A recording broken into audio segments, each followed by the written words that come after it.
ಬಾಗಲಕೋಟೆಯ ರೈಲ್ವೆ ನಿಲ್ದಾಣದಲ್ಲಿ ಪ್ರಧಾನಮಂತ್ರಿ ನರೇಂದ್ರ ಮೋದಿಯವರು ವರ್ಚುವಲ್ ಮೂಲಕ ಅಮೃತ್ ಭಾರತ್ ನಿಲ್ದಾಣ ಯೋಜನೆಯಡಿಯಲ್ಲಿ ಪುನರಾಭಿವೃದ್ಧಿಗೊಂಡ 103 ರೈಲ್ವೆ ನಿಲ್ದಾಣಗಳ ಮತ್ತು ಇತರೆ ಯೋಜನೆಗಳ ಉದ್ಘಾಟನಾ ಕಾರ್ಯಕ್ರಮ ಜರುಗಿತು. ಮುಖ್ಯ ಅತಿಥಿಗಳಾಗಿ ಕೇಂದ್ರ ಸಚಿವರಾದ ವಿ. ಸೋಮಣ್ಣ ಅವರು ಭಾಗವಹಿಸಿ ಯೋಜನೆಗಳಿಗೆ ಚಾಲನೆ ನೀಡಿದರು. ಈ ಸಂದರ್ಭದಲ್ಲಿ ಮಾತನಾಡಿದ ಅವರು, ರೈಲ್ವೆ ಇಲಾಖೆಯಲ್ಲಿ ಕಳೆದ 10 ವರ್ಷಗಳಲ್ಲಿ ಸಾಕಷ್ಟು ಅಭಿವೃದ್ಧಿ ಕಾರ್ಯ ನಡೆದಿದ್ದು, ಮುಂದಿನ ಜನಾಂಗದ ಭವಿಷ್ಯ ರೂಪಿಸಲು ಪ್ರಧಾನಮಂತ್ರಿ ನರೇಂದ್ರ ಮೋದಿ ರೈಲ್ವೆ ಇಲಾಖೆಯ ಮಹತ್ತರವಾದ ಕಾರ್ಯಗಳನ್ನು ಮಾಡುತ್ತಿದ್ದಾರೆ. ಇಂದು ದೇಶಾದ್ಯಂತ 103 ರೈಲ್ವೆ ನಿಲ್ದಾಣಗಳನ್ನು ಅಮೃತ್ ಭಾರತ್ ನಿಲ್ದಾಣ ಯೋಜನೆಯಡಿಯಲ್ಲಿ 15,000 ಕೋಟಿ ರೂಪಾಯಿಗಳ ವೆಚ್ಚದಲ್ಲಿ ನಿರ್ಮಿಸಲಾಗಿದ್ದು, ಪ್ರಧಾನಮಂತ್ರಿ ನರೇಂದ್ರ ಮೋದಿಜಿಯವರು ಲೋಕಾರ್ಪಣೆಗೊಳಿಸಿದ್ದಾರೆ.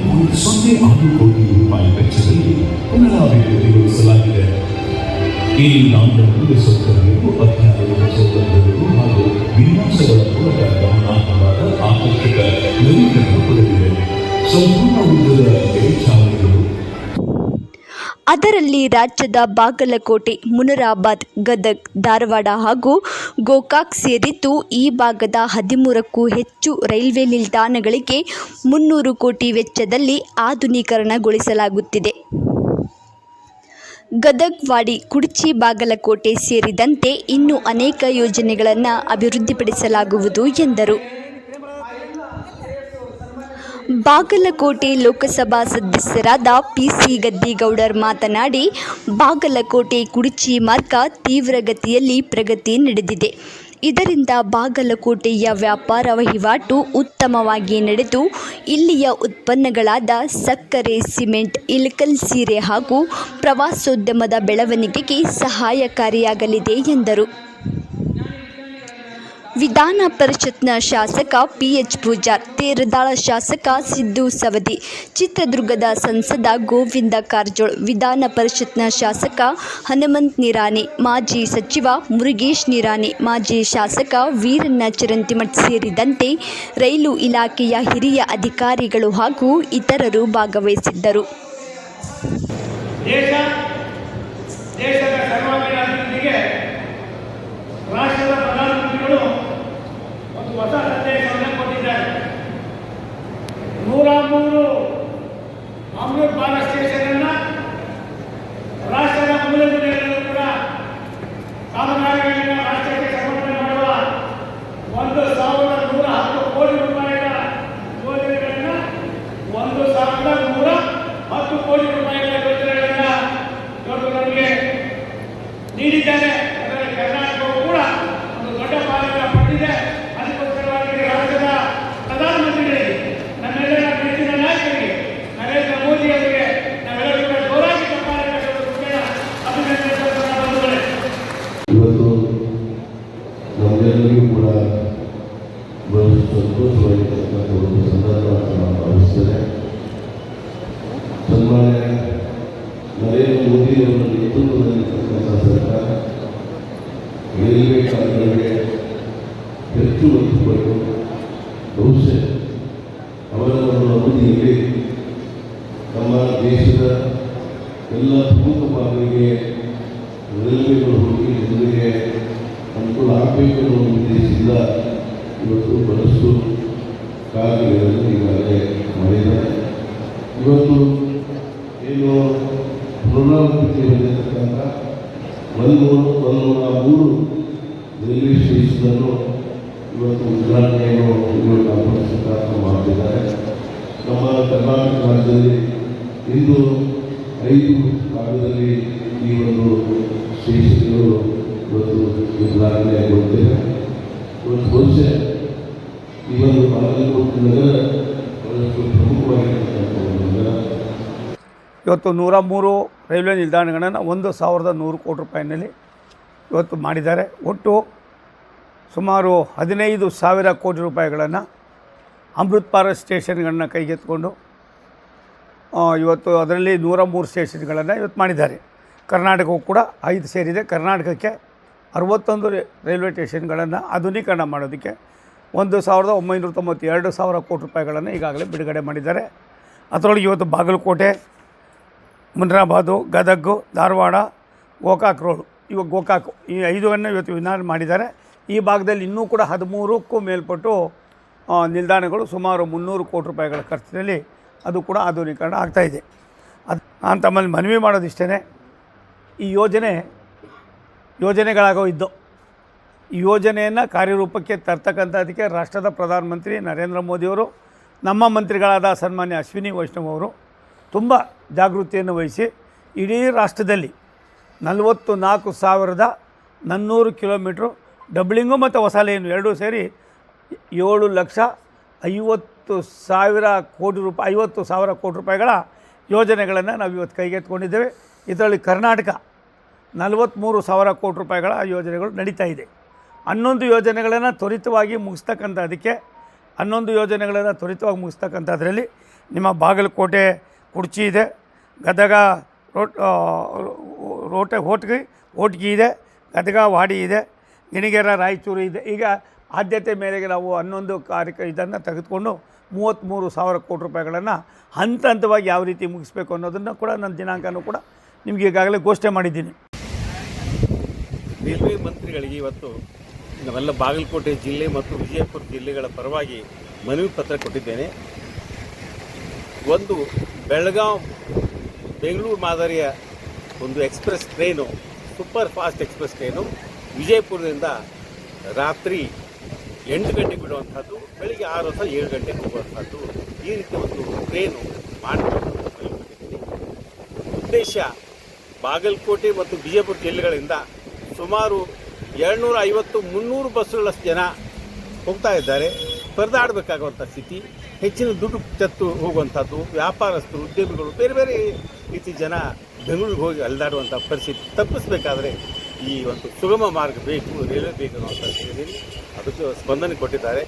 ಜೊತೆಗೆ ಈ ಬಾಗಲಕೋಟೆ ಮಾರ್ಗವಾಗಿ ಏನು ಇದಕ್ಕೆ ಹೋಗ್ತಾ ಇದೆ ಅಲ್ಲ, ಅಯೋಧ್ಯಕ್ಕೆ, ಹುಬ್ಬಳ್ಳಿಯಿಂದ ಅಯೋಧ್ಯ ಒಂದು ವಾರದಲ್ಲಿ ಒಂದು ಬಿಡ್ತಾ ಇದ್ದಾರೆ.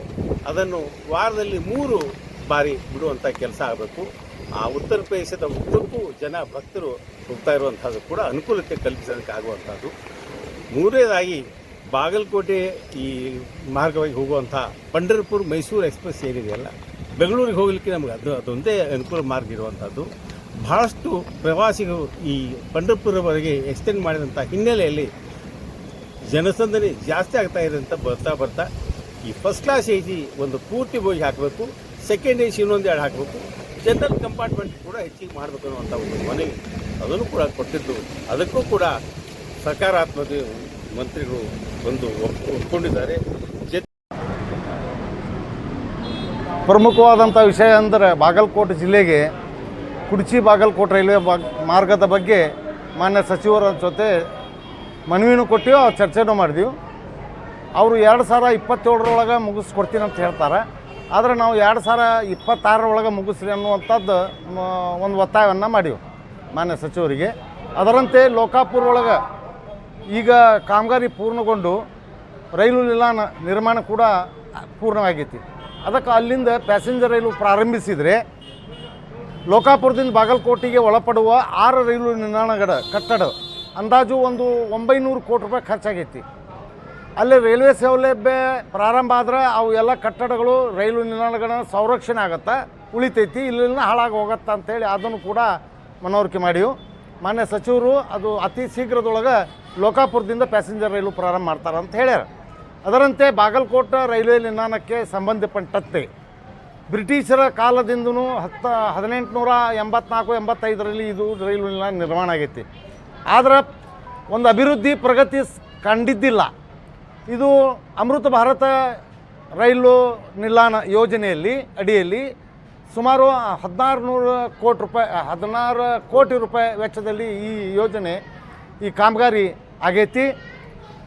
ಸಾರ್ವಜನಿಕರಿಗೆ ಪ್ರಯಾಣಿಕರಿಗೆ ಅನುಕೂಲ ಆಗುವಂತೆ VIP ಲಾಂಚ್ ರೂಮ್ ಆಗ್ಯಾವ, ಮತ್ತು ಎಕ್ಸಿಲೇಟರ್ ಪಾಟೋನ್ಗೆಗಳಾಗ್ಯಾವ, ಲಿಫ್ಟ್ ಆಗೈತಿ, ಮತ್ತು ಡಿಜಿಟಲ್ ಇಂಡಿಕೇಷನ್ ಆಗತ್ತೆ, ಹೈಟೆಕ್ ಸಂಡಾಸ್ ಬಾತ್ರೂಮ್ ಆಗ್ಯಾವ, ಮತ್ತು ನೀರಿನ ಕುಡಿಯುವ ವ್ಯವಸ್ಥೆ, ದೀಪದ ವ್ಯವಸ್ಥೆ, ಇಂಥವೆಲ್ಲ ಸಾರ್ವಜನಿಕರಿಗೆ ಅನುಕೂಲ ಇದ್ದಂಥ ಎಲ್ಲ ವ್ಯವಸ್ಥೆಯನ್ನು ಸರ್ಕಾರ ಮಾಡಿದ್ದಕ್ಕಾಗಿ ಸರ್ಕಾರಕ್ಕೆ ನಾನು ಧನ್ಯವಾದಗಳನ್ನು ಹೇಳ್ತೀನಿ. ಅದರಂತೆ ಸೋಲಾಪುರ ಮತ್ತು ಗದಗ್ ಮಾರ್ಗದಲ್ಲಿ ಒಳಪಡುವ ರೈಲು ನಿಲ್ದಾಣಗಳ ಮೇಲೆ ಛಾವಣಿಗಳಾಗಲಿ ಒಂದು ಮೂಲಭೂತ ಸೌಕರ್ಯಗಳಾಗಲಿ ಸರ್ಕಾರ ಮಾಡಬೇಕಂತ ಹೇಳಿ ನಾನು ಸರ್ಕಾರಕ್ಕೆ ಒತ್ತಾಯನ ಮಾಡ್ತೀನಿ. ಅದರಂತೆ ಈಗ ನಮ್ಮ ಭಾಗದ ಅಂದರೆ ಬಾಗಲಕೋಟೆ, ಬಿಜಾಪುರ, ಗದಗ ಜಿಲ್ಲೆಯ ಜನರಿಗೆ ತಿರುಪತಿಗೆ ಹೋಗುವ ರೈಲು ಭಾಳ ಅವಶ್ಯಕತೆ ಇದೆ. ಅದಕ್ಕೆ ನಾವು ಬಿಜಾಪುರದಿಂದ ತಿರುಪತಿಗೆ ನೇರವಾಗಿ ರೈಲು ಒಂದು ಸೇವೆ ಪ್ರಾರಂಭ ಮಾಡಬೇಕಂತೇಳಿ ಮಾನ್ಯ ಸಚಿವರಲ್ಲಿ ಮನವಿಯನ್ನು ಮಾಡ್ಕೊಂಡಿವು. ಅದನ್ನು ವಿಚಾರ ಮಾಡ್ತೀನಿ ಅಂದರೆ ಇನ್ನೂ ಉಳಿದ ಭಾಳಷ್ಟು ವಿಷಯಗಳನ್ನು ನಾವು ಮನವಿ ಮುಖಾಂತರ ಸಚಿವರನ್ನು ಒತ್ತಾಯಿಸಿ. ಈ ಕುಡ್ಚಿ ಬಾಗಲಕೋಟ್ ಹೋರಾಟ ಸಮಿತಿಯ ನಮ್ಮ ರಬಕವಿ ಘಟಕದ ಅಧ್ಯಕ್ಷನಾಗಿ ನಾನು ಇಲ್ಲಿ ಬಂದು ನಮ್ಮ ಸಾಹೇಬ್ ಜೊತೆ ಮನವಿ ಕೊಟ್ಟು ನಾವು ಬಹಳ ಸಲ ಅವರಿಗೆ ಮನವಿಯನ್ನು ಕೊಟ್ಟಿದ್ದೇವೆ. ಈ ಸಲನೂ ಕೊಟ್ಟು ಮತ್ತೆ ಒತ್ತಾಯ ಮಾಡಕತ್ತೀವಿ. ಟೆಂಡರನ್ನು ಹಂತ ಹಂತವಾಗಿ ಬೇರೆ ಬೇರೆ ವಿಂಗಡಣೆ ಆಗಿ ಕೊಡಬೇಕಂತ ಬಹಳ ಸಲ ಅವರಿಗೆ ಒತ್ತಾಯ ಮಾಡಿದ್ದೀವಿ. ಈಗ ಕಾರ್ಯರೂಪಕ್ಕಲ್ಲಿ ಇರುವಂಥ ಸುಟ್ಟಟ್ಟಿವರೆಗೆ ನಾವು ಜಮಖಂಡಿಂದ ಸುಟ್ಟಟ್ಟಿವರೆಗೆ ಕಾರ್ಯರೂಪದಲ್ಲಿರುವಂಥ ಒಂದು ಟೆಂಡರನ್ನು ಫ್ಲೋಟಿಂಗ್ ಮಾಡಿದ್ದಾರೆ. ಆದರೆ ಇನ್ನೂ ಯಾರ ಕೈಯಲ್ಲಿ ತೆಗೆದುಕೊಂಡಿಲ್ಲ ಅಂತ ಹೇಳಿ ನಮಗೆ ಮಾಹಿತಿ ಇದೆ. ಅದಕ್ಕಾಗಿ ಅದು ಬೇಗನೆ ಮಾಡಿರಿ ಅಂತ ಹೇಳ್ಕೊಂಡು ನಮ್ಮ ಎಲ್ಲ ಕಾರ್ಯಕರ್ತರು ಮತ್ತು ನಮ್ಮ ಸಾರ್ವಜನಿಕರು ಅವರಿಗೆ ಒತ್ತಾಯ ಮಾಡಿದ್ದೀವಿ. ಅವರು ಇನ್ನೂ ಪರಿಶೀಲನೆಯಲ್ಲಿ ಇದ್ದಾರೆ ಅಂತ ಹೇಳ್ತಾ ಇದ್ದಾರೆ. ಇನ್ನೂ 1 ವರ್ಷದಿಂದ ಅವರು ಇನ್ನು 2 ವರ್ಷಕ್ಕೆ ತೊಗೊಳಕತ್ತಾರ. ನಮಗೆ ಅದ್ರ ಬಗ್ಗೆ ಸ್ವಲ್ಪ ನಿರಾಶೆ ಇದೆ. ಬೇಗನೆ ಮಾಡಬೇಕಂತ ಹೇಳಿ ನಮ್ಮದು ಒತ್ತಾಯ ಇದೆ. ನಾವು ರೈಲ್ವೆ ಮಂತ್ರಿ ವಿ ಸೋಮಣ್ಣ ಅವ್ರಿಗೆ ಭೇಟಿಯಾಗಿ ಚರ್ಚೆ ಮಾಡಿದ್ದೀವಿ. ನೀವು ಬಾಗಲಕೋಟೆಯಿಂದ ಕುಡ್ಚಿ ತನಕ ಎಷ್ಟು ವರ್ಷಕ್ಕೆ ಮುಗಿಸ್ತೀರಿ ಅಂಥೇಳಿ ನಾವು ಕೇಳಿದ್ವಿ. ಆವಾಗ ಅವ್ರು ಹೇಳಿದರು 2027 ಮಾರ್ಚ್ ಅನ್ಕೊಡ್ದ ನಾವು ಮುಗಿಸ್ತೀವಿ ಅಂತೇಳಿ ಅಂದ್ರೆ ಅವ್ರು. ನಾ ಹೇಳೀನಿ ಅದು ಆಗೋದಿಲ್ಲ, ಅದು ಮುಗಿದಿಲ್ಲ ಅಂತ ಹೇಳೀನಿ. ನೀವು ತುಂಡು ಗುತ್ತಿಗೆ ಕೊಟ್ಟು ಕುಡ್ಚಿಂದ ಪ್ರಾರಂಭ ಆಗಬೇಕು, ತುಂಡು ಗುತ್ತಿಗೆ ಕೊಡಬೇಕು, ಅವಾಗ ಮುಗಿತೈತೆ ಅದು. ಈ ರೀತಿ ನೀವು ಮಾಡಿದ್ರೆ ಅದು ಮುಗಿದಿಲ್ಲ. ಅದನ್ನು ತುಂಡು ಗುತ್ತಿಗೆ ಕೊಟ್ಟು ಕಾಮಗಾರಿಯನ್ನು ಬೇಗ ಮುಗಿಸ್ರಿ, ಇದರಿಂದ ಸಾರ್ವಜನಿಕರಿಗೆ ಭಾಳ ಅನುಕೂಲ ಆಕತಿ ಅಂತೇಳಿ ಅವ್ರಿಗೆ ನಾವು ಮನವಿ ಮಾಡ್ಕೊಂಡ್ವಿ. ಕೇಂದ್ರ ಸರ್ಕಾರದ ಅನುದಾನದ ಅಡಿಯಲ್ಲಿ ನಮ್ಮ ಹೆಮ್ಮೆಯ ಪ್ರಧಾನಮಂತ್ರಿ ನರೇಂದ್ರ ಮೋದಿಜಿಯವರ ಇವತ್ತು ರಾಜಸ್ಥಾನದಿಂದ ಉದ್ಘಾಟನೆಯನ್ನು ಮಾಡಿದರು. ನಮ್ಮ ಬಾಗಲಕೋಟೆಯ ರೈಲ್ವೆ ಸ್ಟೇಷನ್ನು ಯಾವುದೇ ಅಭಿವೃದ್ಧಿ ಇಲ್ಲದೆ ನಲುಗ್ತಿತ್ತು, ಮೂಲ ಸೌಕರ್ಯ ಇಲ್ಲದೆ ನಲುಗ್ತಿತ್ತು. ಇವತ್ತು ಹೆಮ್ಮೆಯ ಪ್ರಧಾನಮಂತ್ರಿ ನರೇಂದ್ರ ಮೋದಿಜಿಯವರ ಇಚ್ಛಾಶಕ್ತಿಯ ಮೇರೆಗೆ ನಮ್ಮ ಸಂಸದರಾದಂಥ PC ಗದ್ದಿಗೌಡರವರ ಪ್ರಯತ್ನದ ಹಿನ್ನೆಲೆಯಲ್ಲಿ ಇವತ್ತು ಅಮೃತ ಕಾಲದ ನಿಮಿತ್ತವಾಗಿ ಇಡೀ ಒಂದು ರೈಲ್ವೆ ನಿಲ್ದಾಣವನ್ನು ಸುಸಜ್ಜಿತವಾಗಿ ಎಲ್ಲ ಮೂಲ ಸೌಕರ್ಯಗಳಿಂದ ಅದನ್ನು ನಿರ್ಮಾಣಗೊಂಡಿದೆ. ಇವತ್ತು ಅದು ಉದ್ಘಾಟನೆ ಆಗಿದೆ. ಭಾಳ ಆಕರ್ಷಕವಾದಂಥ ಮಹಾದ್ವಾರ ಮತ್ತು ಮೇಲ್ಸೇತುವೆಗಳು, ಎಲೆಕ್ಟ್ರಿಕಲ್ ಸೇತುವೆಗಳು, ಬಂದವರಿಗೆ ನೀರಿನ ವ್ಯವಸ್ಥೆ, ಚೇರ್ಸು, ಭಾಳ ಒಂದು ಸಣ್ಣ ಒಂದು ವ್ಯವಸ್ಥೆಗೂ ಭಾಳ ಮಹತ್ವವನ್ನು ಕೊಟ್ಟಿದ್ದಾರೆ. ತಾಯಂದಿರು ತನ್ನ ಮಗುವಿಗೆ ಹಾಲು ಕುಡಿಸ್ಬೇಕಾದ್ರೂ ಅದಕ್ಕೊಂದು ಕ್ಯಾಬಿನನ್ನು ಮಾಡಿದ್ದಾರೆ. ಈ ಥರದ ಹಣ್ಣಿನ ಅಂಗಡಿಗಳು ಎಲ್ಲವೂ ಸುಸಜ್ಜಿತವಾದಂಥ ರೈಲ್ವೆ ನಿಲ್ದಾಣ ಅಭಿವೃದ್ಧಿಗೊಂಡು ಇವತ್ತು ಉದ್ಘಾಟನೆಗೊಂಡಿದೆ. ನಾವೆಲ್ಲರೂ ಕೂಡ ಜನರು ಇದನ್ನು ಸದುಪಯೋಗ ಪಡ್ಕೋಬೇಕನ್ನುವಂಥದ್ದು ಮತ್ತು ವಿ ಸೋಮಣ್ಣವರು ಈ ಉದ್ಘಾಟನೆ ಕಾರ್ಯಕ್ರಮಕ್ಕೆ ಬಂದಿದ್ದರು. ಇಲ್ಲಿಗೆ ವಂದೇ ಭಾರತ್ ರೈಲನ್ನು ಕೊಡ್ತೀನಿ ಅಂತ ಹೇಳ್ಯಾರ. ಅದು ಒಂದು ಸಂತೋಷದ ಸುದ್ದಿ. ಅದಕ್ಕೆ ವಿಶೇಷವಾಗಿ ನಾನು ಹೆಮ್ಮೆಯ ಪ್ರಧಾನಮಂತ್ರಿ ನರೇಂದ್ರ ಮೋದಿಜಿಯವರಿಗೆ ಮತ್ತು PC ಗದ್ದಿಗೌಡರಿಗೆ ಅಭಿನಂದನೆಯನ್ನು ಸಲ್ಲಿಸ್ತೇನೆ. ನಮಸ್ಕಾರ. ಬಾಗಲಕೋಟೆ ರೈಲು ನಿಲ್ದಾಣ ಉದ್ಘಾಟನೆಯನ್ನು ನಮ್ಮ ದೇಶದ ನೆಚ್ಚಿನ ಪ್ರಧಾನಿಗಳಾಗಿರ್ತಕ್ಕಂಥ ಸನ್ಮಾನ್ಯ ಶ್ರೀ ನರೇಂದ್ರ ಮೋದಿಯವರು ಒಟ್ಟು ಇಡೀ ದೇಶದಲ್ಲಿ ಇರ್ತಕ್ಕಂಥ 303 ರೈಲ್ವೆ ಸ್ಟೇಷನ್ಗಳನ್ನು ಮೇಲ್ದರ್ಜೆಗೆ ಏರಿಸಿ ಇವತ್ತು ಉದ್ಘಾಟನೆ ಮಾಡಿದರು. ಮುಂಚೆ ಬಾಗಲಕೋಟೆ ರೈಲ್ವೆ ಸ್ಟೇಷನ್ ಯಾವ ರೀತಿ ಇತ್ತು ಅಂತ ಹೇಳಿದ್ರೆ ಒಂಥರ ಗುಡಾನ್ ಟೈಪ್ ಕಾಣ್ತಿತ್ತು. ಭಾಳ ಹಳೆಯ ಒಂದು ರೈಲ್ವೆ ಸ್ಟೇಷನ್ ಇತ್ತು. ಸುಮಾರು 60-70 ವರ್ಷಗಳ ನಂತರನೂ ಅದು ಯಾವುದೇ ರೀತಿಯಾದಂಥ ಅಭಿವೃದ್ಧಿ ಕಾಣಲಿಲ್ಲ. ಇವತ್ತು ಸನ್ಮಾನ್ಯ ನರೇಂದ್ರ ಮೋದಿಜಿಯವರು ಮಾನ್ಯ ನಮ್ಮ ಲೋಕಸಭಾ ಸದಸ್ಯರಾಗಿರ್ತಕ್ಕಂಥ ಗದ್ದಿಗೌಡರ ಪ್ರಯತ್ನದಿಂದ ಇವತ್ತು ಬಾಗಲಕೋಟೆ ಜಿಲ್ಲಾ ಕೇಂದ್ರದಲ್ಲಿ ಇರ್ತಕ್ಕಂಥ ರೈಲು ನಿಲ್ದಾಣ ಮೇಲ್ದರ್ಜೆಗೆ ಏರಿದೆ. ಅದನ್ನು ನೋಡಿದರೆ ಬಹುಶಃ ನಾವು ಏರ್ಪೋರ್ಟ್ ಒಳಗೆ ಬಂದಿವೇನೋ ಅಂತೇಳಿ ಒಂಥರ ಭಾಸ ಆಗುತ್ತೆ. ಇಂಥ ಒಂದು ಮೇಲ್ದರ್ಜೆಗೆ ಏರಿಸಿ ಬಾಗಲಕೋಟೆಯಲ್ಲಿ ಉದ್ಯೋಗವನ್ನು ಸೃಷ್ಟಿ ಮಾಡ್ತಕ್ಕಂಥ ಕೆಲಸವನ್ನು ಸನ್ಮಾನ್ಯ ನರೇಂದ್ರ ಮೋದಿಯವರು ಮಾಡಿದ್ದಾರೆ. ನಾವೆಲ್ಲರೂ ಅವರಿಗೆ ಹೃದಯಪೂರ್ವಕ ಅಭಿನಂದನೆಗಳನ್ನು ಸಲ್ಲಿಸ್ತೇವೆ. ಈಗ ಹಿಂದೇನು ಕೆಸಿನ್ ಇದ್ದರೆ ಅದಕ್ಕಿಂತ ಭಾರಿ ಆದರೆ ನರೇಂದ್ರ ಮೋದಿಯವ್ರು ಏನು ಬಂದಲ್ಲ ಇವತ್ತು 103 ಸ್ಟೇಷನ್ ಹೋಗ್ಲಿದೆ. ಆದರೆ ಜನರಿಗೆ ಪ್ಯಾಸೆಂಜರಿಗೆ ಎಲ್ಲರಿಗೆ ಭಾಳ ಅನುಕೂಲ ಆಗಿದೆ ಇಲ್ಲಿಂದ ಹೋಗೋಕೆ. ಆಮೇಲೆ ಅಷ್ಟು ಲಿಫ್ಟ್ ಮಾಡ್ಯಾರ, ಹೋಗೋಕೆ ಲಿಫ್ಟ್ ಮಾಡ್ಯಾರ. ಆಮೇಲೆ ಬಂದಂಥ ಜನರಿಗೆ ಭಾಳ ಅನುಕೂಲ ಇದೆ. ಈಗ ಹಿಂದೆ ಶೌಚಾಲಯ ಇದ್ದಿದ್ದಿಲ್ಲ, ಈಗೆಲ್ಲ ಶೌಚಾಲಯ ಮಾಡ್ಯಾರ. ಆಮೇಲೆ ಪ್ಯಾನ್ಸ್ ಇದ್ದಿಲ್ಲ, ಪ್ಯಾನ್ಸ್ ಮಾಡ್ಯಾರ. ಆಮೇಲೆ ಜನಗಳು ಬರೋಕೆ ಕುಂದ್ರಾಗ ಎಲ್ಲರಿಗೆ ಭಾಳ ಅನುಕೂಲ ಮಾಡ್ಯಾರ. ಅದೇ ಸ್ಟೇಷನ್ ಚಲೋ ಆಗೈತಿ ಬಾಗಲಕೋಟೆ.